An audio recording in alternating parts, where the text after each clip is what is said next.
Hola, muy buenos días. Bienvenidos a la IPG Pathshala, Spanish, Español.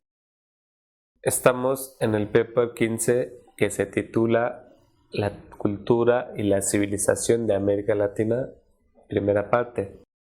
Soy Dr. Murad Ahmad Khan y doy clases de la literatura latinoamericana en la Universidad Jawaharlal Nehru de Nueva Delhi. Vamos a hablar del módulo llamado los antecedentes de descubrimiento. El objetivo principal del capítulo es promover acercamientos a nivel básico e intermedio a la materia llamada los antecedentes del descubrimiento, con una bibliografía suficiente para desarrollar las destrezas lectoras. Se pretende dar un vistazo general sobre las obras y una breve biografía de ellos del periodo, mediante el uso del sinopsis o resumen de la obra y un texto fragmento del mismo. El presente capítulo también trata de profundizar sobre los antecedentes del descubrimiento de América Latina, los acontecimientos sucedidos en Europa que empujaron a España, recién consolidada como un imperio cristiano, a explorar rutas marítimas alternativas hacia Asia. España y Portugal fueron los dos países primerizos en cuanto a lanzar esta campaña del descubrimiento de nuevas tierras. España también por haber dominado por los musulmanes por mucho tiempo, y también cuando en la época de la conquista estaba en declive su comercio, entonces quisieron expandir la ruta comercial a través del mar hacia diferentes lugares, especialmente hacia el continente asiático. No solo el interés por el comercio, sino también el afán religioso de los reyes católicos impulsó la política de la expansión geográfica de España. Dieron como resultado el rediseño del mapa del mundo y el inicio de una etapa de descubrimientos y exploraciones que cambiara el curso de la historia. Antes de la exploración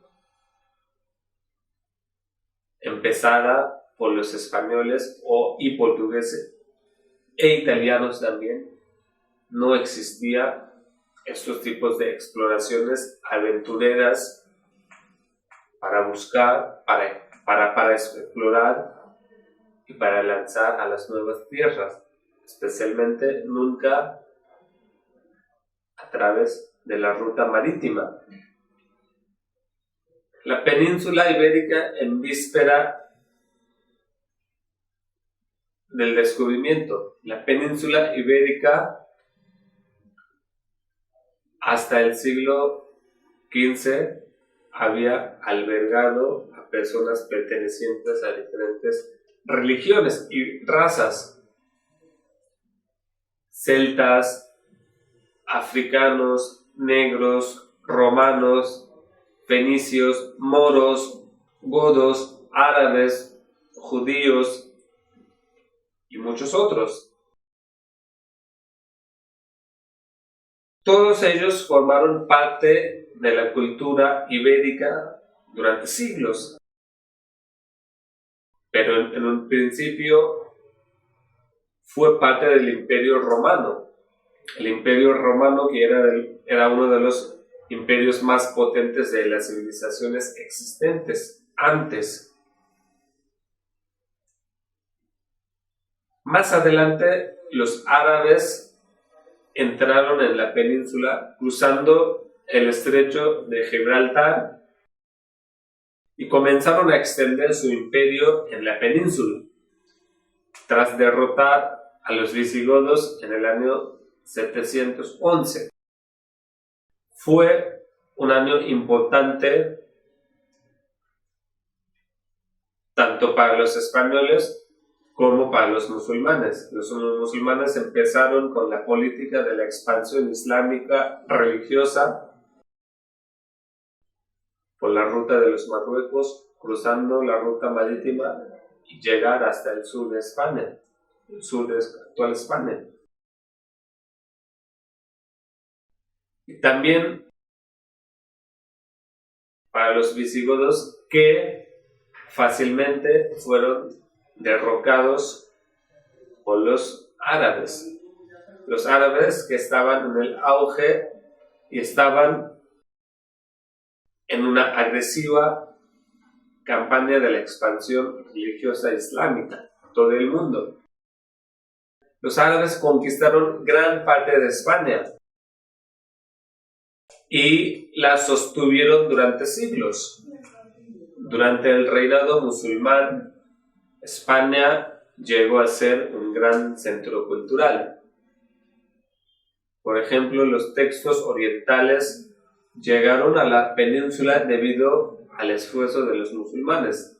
Los musulmanes que ya contaban con una riqueza cultural, literaria, trajeron consigo una gran variedad, una diversidad cultural y de la literatura a la nueva península conquistada. Pero entonces la reina Isabel de Castilla y el rey Fernando de Aragón, después de la reconquista de España en 1949, 1492, se casaron y se hicieron llamar los Reyes Católicos. Ellos impulsaron la reconquista cristiana de la península ibérica. Fue una guerra larga que culminó con la expulsión de los musulmanes del territorio ibérico en el año 1492. Ese hecho fue un gran éxito para la reina Isabel de Castilla y el rey Fernando de Aragón, que recién se habían casado. Y también los que se llamaban los Reyes Católicos. Entonces tuvieron en la historia un reconocimiento muy importante por la expulsión de los musulmanes. La caída de Granada en 1492 dio como resultado la consolidación de un reino cristiano. Así pues, la reconquista en la historia de España fue un acontecimiento importante en lo que a la formación de actitudes se refiere. Es decir, que la reconquista dio un espíritu renovado al cristianismo español. También un fuerte elenco militar al reino. Una vez consolidada la monarquía nacional, los reyes católicos querían expandir el imperio español en tierras transcontinentales, tal y como otros países europeos. Toda la Europa en esta época estaba pasando por una campaña de buscar nuevas tierras, una campaña que había surgido después del Renacimiento.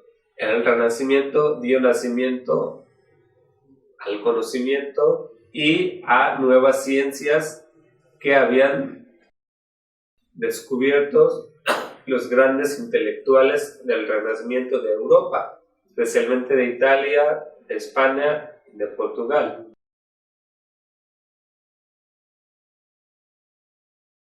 A su favor, tenían el privilegio de una posición geográfica favorable. Es difícil concebir que, por ejemplo, los alemanes o los rusos hubiesen realizado estos viajes de descubrimiento y conquista. Los nobles ricos y los grandes hacendados, a pesar de tener recursos económicos para financiar tales expediciones, no podían haberlo hecho porque faltaba una organización política. Solo los reyes católicos poseían el talento y también la política necesaria para la administración de un gran imperio. Los señores feudales no tenían ni el liderazgo ni la burocracia necesaria para emprender tales viajes. Durante el siglo XV, Europa, salvo la península ibérica, España había generado una monarquía competente de los reyes católicos. Estuvo demasiado ocupado en guerras y agitaciones, razones por las cuales se quedaron atrás en ser los descubridores del Nuevo Mundo. La Iglesia española desempeñó el papel de ser el elemento unificador entre las diferentes clases españolas. La institución de la Inquisición fue uno de los instrumentos principales de la corona de la Iglesia para controlar la sociedad. Además, la Inquisición obligó a los españoles a ser cristianos muy devotos y les hicieron creer que tenían el deber de convertir a los infieles a la fe cristiana, ya fuera mediante la persuasión o la fuerza. La Iglesia cristiana española había sido reformada por el cardenal Francisco Jiménez de Cisneros, quien incorporó las ideas de Erasmo y otros humanistas cristianos. Sin embargo, este estaba casi completamente subordinado a la corona de Castilla, la cual era el patronato real. Este patrocinio real dio a la corona el privilegio de nombrar altos funcionarios eclesiásticos en España. La España medieval fue una de las tierras más tolerantes de la Europa medieval. Un lugar donde los cristianos, judíos y musulmanes vivieron en armonía. Era una combinación fenomenal de la convivencia de las tres religiones importantes del mundo. Esta había sido la política de los musulmanes cuando gobernaban en la península, y los cristianos continuaron con esta política. Pero durante el siglo XV creció la intolerancia, hacía que en 1492 Castilla promulgó una ley que exigía a los judíos a convertirse al cristianismo o ir al exilio. Así empezó una violencia colectiva con leyes de persecución.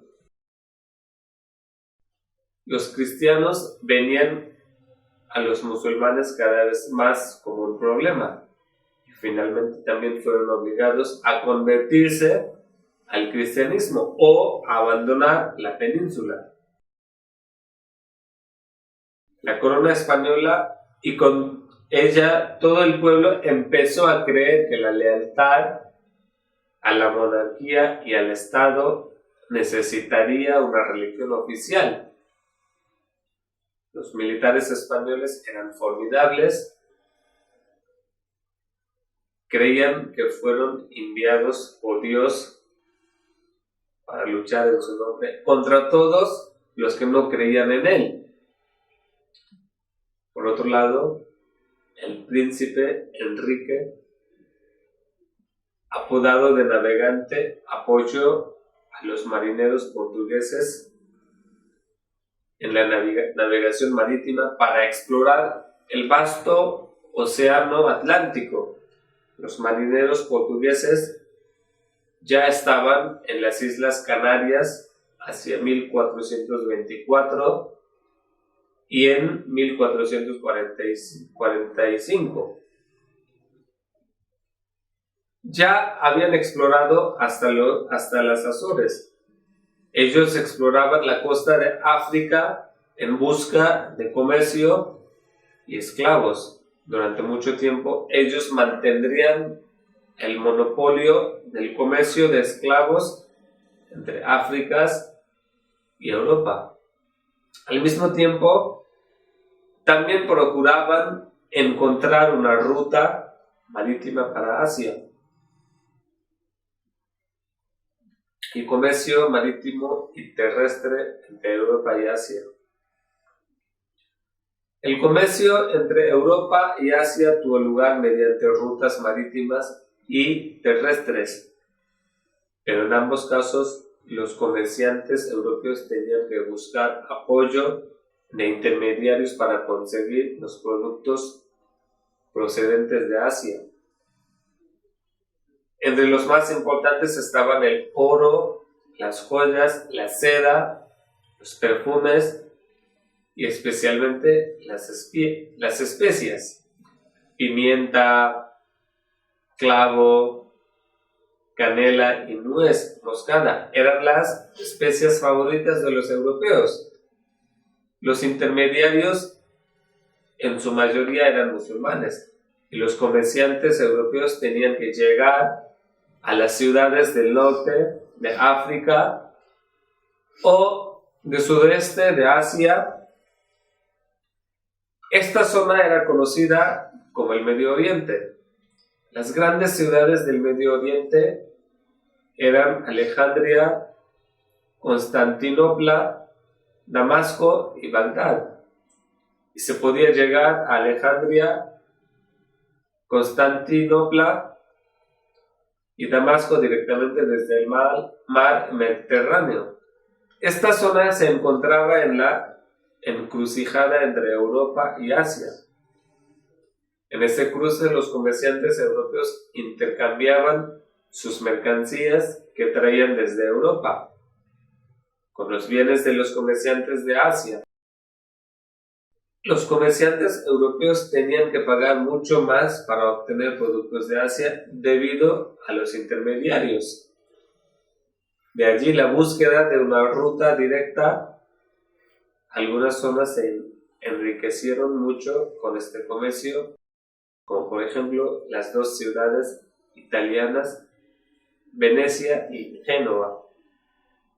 Desde los tiempos de Marco Polo, la seda tenía una gran demanda en los países europeos. En un primer momento la seda se abrió camino desde China a Persia y llevada a los puertos del Mediterráneo, el Oriente Medio. La ruta terrestre de la seda pasó a ser conocida como la ruta de la seda. Muy pocos comerciantes viajaron por toda la ruta de la seda. La mayoría pasaban las mercancías de un puesto de comercio al siguiente. Pero hasta que se descubrieron las rutas marítimas hacia el lejano oriente. La única manera de llegar era por la ruta terrestre. Los viajeros procedentes de Europa tenían que viajar a través de Turquía y el Medio Oriente, y a veces era muy peligroso. Los imperios islámicos de Oriente estaban luchando por el control de la religión. Además, las regiones estaban llenas de ladrones que robaban caravanas mercantes. En 1453, el comercio con Asia se detuvo de repente. Los turcos, un pueblo del Imperio Otomano, capturaron la ciudad de Constantinopla, tomaron el control del Medio Oriente, que cerró las rutas comerciales entre Europa y Asia. Este repentino cambio también motivó a los europeos a intentar encontrar una ruta marítima hacia Asia.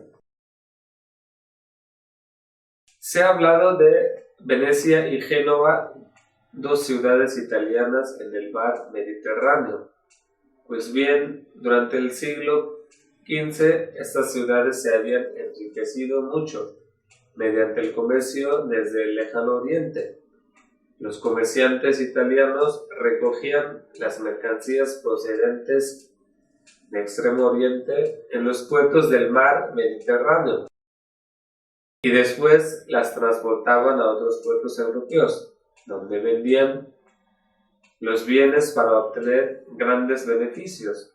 Por ejemplo, antes de llegar a Europa, una libra de pimienta de la India habría sido cambiada docenas de veces, y cada vez que se negociaba se aumentaba su precio, ya que todos tenían que obtener un beneficio.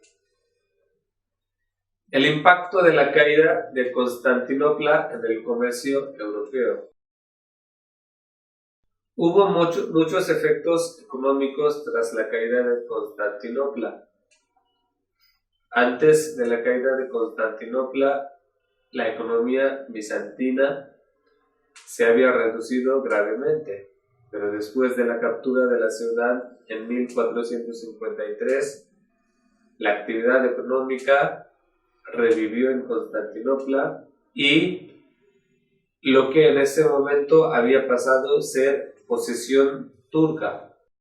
La caída de Constantinopla impactó gravemente en la región europea y afectó de forma dura al tan lucrativo comercio italiano. Otras bases comerciales también fueron reducidas gradualmente. El papel del Renacimiento. El siglo XV había sido la era de los descubrimientos y avances científicos y náuticos, basándose en el redescubrimiento de las obras de los antiguos griegos y romanos. Los hombres del Renacimiento se caracterizaron por ser cada vez más racionales y científicos, en lugar de basarse solamente en la religión.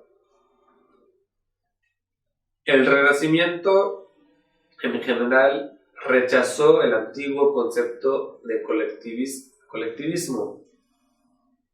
Se centró, en cambio, en el individualismo, la investigación y la diversidad.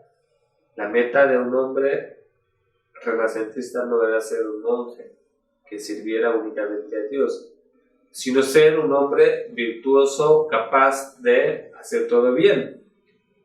Este espíritu tiene que ver directamente con el espíritu de investigación y del descubrimiento.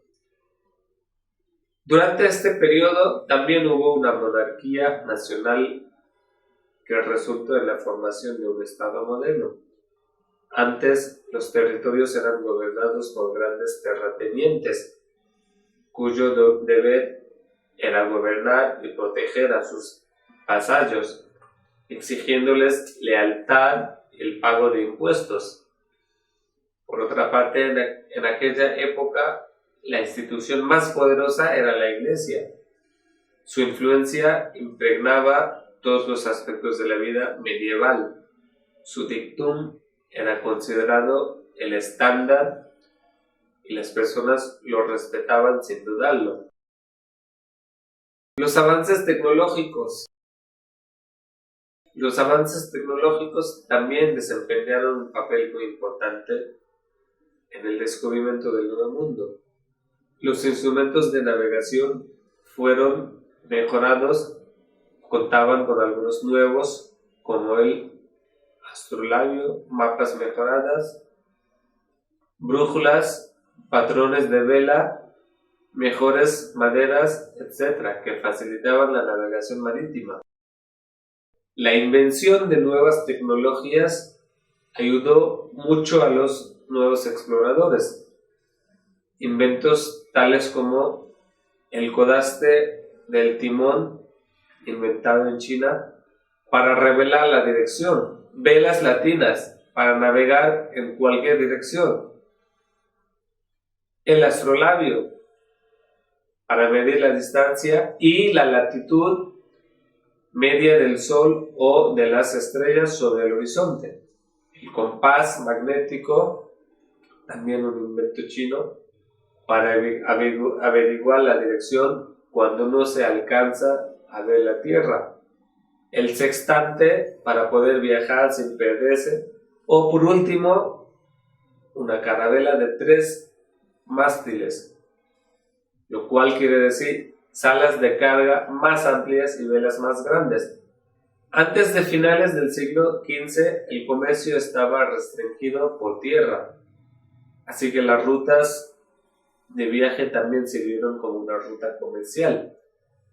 Para el comercio marítimo utilizaron buques capaces de atravesar el Mediterráneo y el Océano Índico. Estos no pasaban directamente de Europa a Asia, sino que tenían que atravesar obligatoriamente el Medio Oriente. Para alcanzar las metas económicas ante la feroz competición de las diferentes rutas comerciales que utilizaban para acceder a los bienes de lujo como la seda, metales preciosos, especias, frutas, joyas, etc. Necesitaban una ruta directa para esquivar a los intermediarios de Oriente Medio y mejorar así los beneficios. El pensamiento renacentista también dio un buen empuje a la disposición e inclinación del ser humano para cumplir por sí mismo su destino. Esta nueva curiosidad dio como resultado el impulso que los envió a la exploración de una ruta alternativa hacia Asia, como había hecho anteriormente Marco Polo.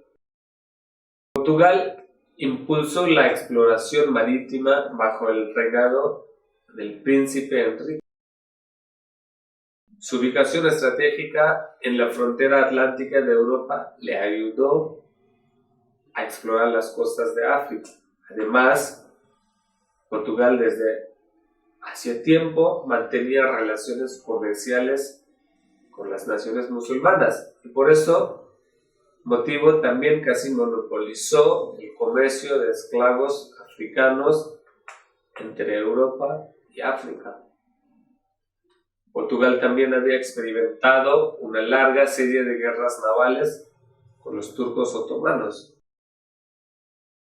Esta experiencia otorgó a Portugal un puesto alto en la competencia marítima ante otros países europeos. Portugal ya había explorado las rutas hacia el continente asiático por el este. Así que la única ruta disponible para el reino español, para los reyes católicos, para su expansión y para su motivo de la evangelización de la religión cristiana, era dirigirse hacia el oeste. ya que la otra ruta estaba estancada. España ya estaba atrasada respecto a sus vecinos europeos debido a la guerra de reconquista contra los musulmanes. Así que para reclamar su supremacía marítima, los reyes católicos decidieron financiar a Colón para explorar una ruta hacia el continente asiático por el oeste, ya con la expansión, con el propósito de la expansión geográfica y evangelización de la religión cristiana.